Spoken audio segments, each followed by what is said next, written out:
Hi friends, good morning. Happy Tuesday to you. Welcome to Up with KREM. I'm Tim Pham. And I'm Channing Curtis. Well, it's going to be a great Tuesday because things are cooling down a little bit. We're getting a nice moderate day today. Isn't that right, meteorologist Thomas Patrick? You've been telling us about this. I've been looking forward to it. Feels good. My air conditioning is looking forward Yeah, to right. it. Break. Yeah, I think I'm going to not use it all day today. It might get just a little bit warmer than you'd like in the afternoon, but I think for a day we'll be okay without it because our highs are only going to top out around 80 as opposed to 90 for today. That's the effect of the cold front from yesterday. We are enjoying a beautiful morning out there at 60 degrees. Not terribly cold, but noticeably cooler than the last couple mornings that we've had across the area. Just a couple spots in the 50s. Looks like the Silver Valley out in Wallace, 55 degrees. Moscow is also 57. Meanwhile, in Pullman, 60 degrees. As the same story in Spokane and Deer Park right now. So not too bad. It looks like it should be pretty moderate and very comfortable today. There's that cold front already cleared the inland northwest, leaving the entire Pacific Northwest just a tad cooler for this afternoon. We are now just 1 week away from the Spokane County primary election, and there's a lot on the ballot this year. So our Nicole Hernandez is reporting live from the Spokane County Election Office to break down everything you need to know before Election Day. Good morning, Nicole. Good morning, Channing. Like you mentioned, that primary election, officially the day is just 1 week away. It's next Tuesday. So I want to go over who's going to be on this primary election ballot. If you haven't already gotten it yet, you should be getting it soon here. So the big race, Spokane mayor. Right now, we're going to know that voters are going to be figuring out who is going to be on the general election ballot coming up. So our incumbent Nadine Woodward is facing off against Lisa Brown, Tim Archer, Patrick McCann, and Kelly Stevens.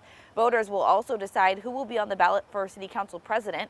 Betsy Wilkerson, Kim Please, and Andy Rathbun are all running for the position, since current Council President Brian Beggs is going to be a judge for the Spokane County Superior Court. By now, most voters should have received their ballots in the mail. All you need to do is fill it out and get it in a drop box or postmarked in the mail by 8 o'clock on election night.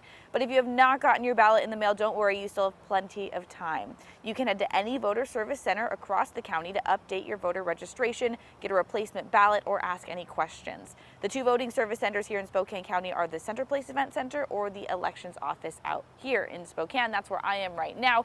So this is just one of the spots where you can come down to get any of your questions answered. I personally have not gotten my ballot yet, so no worries. They should still be coming out into the mail. But if you do want to know who's on that ballot, more information about who's in the running for all of these races, you can text us at 509-448-2000. We'll send you a link to our KREM 2 voter guide right to your phone. In Spokane, Nicole Hernandez, KREM 2 News.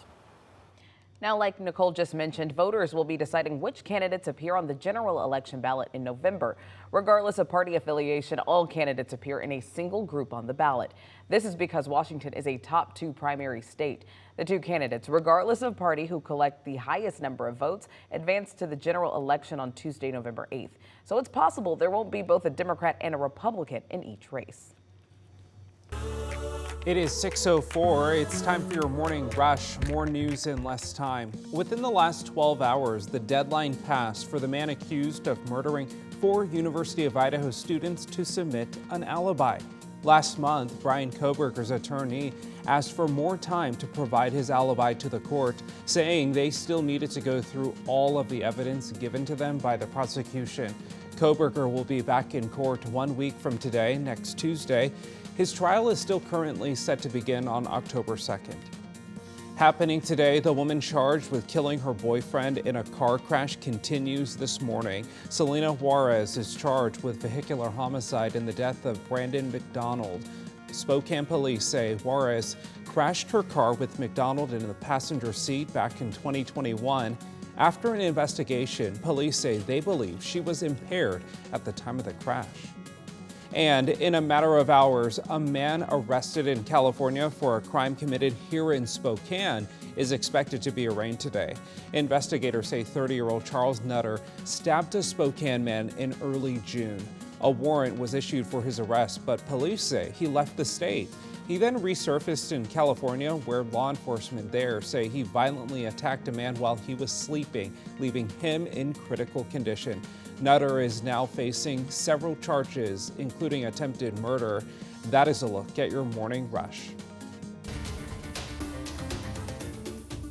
And taking a look at Alabama right now, where people there are waiting to learn if Carly Russell will face any charges for faking her own kidnapping. She's the 25-year-old nursing student who initially claimed that she was abducted after spotting a toddler on the side of a highway. Well, I'm glad that we got this. You know, we certainly laid the facts out to you guys and to the national media that had a lot of interest in this particular case. The sad thing is that again, there were so many people that were involved, took this thing very, very seriously, and again, we wanted the focus to be bringing her home. Now, today, police are expected to meet with Russell's attorney to discuss possible charges. Now, taking a look at a story you might have seen on social media, authorities found the body of a missing paddleboarder on Martha's Vineyard yesterday. Later, they identified the person as Tafari Campbell. He was the personal chef for President Barack Obama and his family.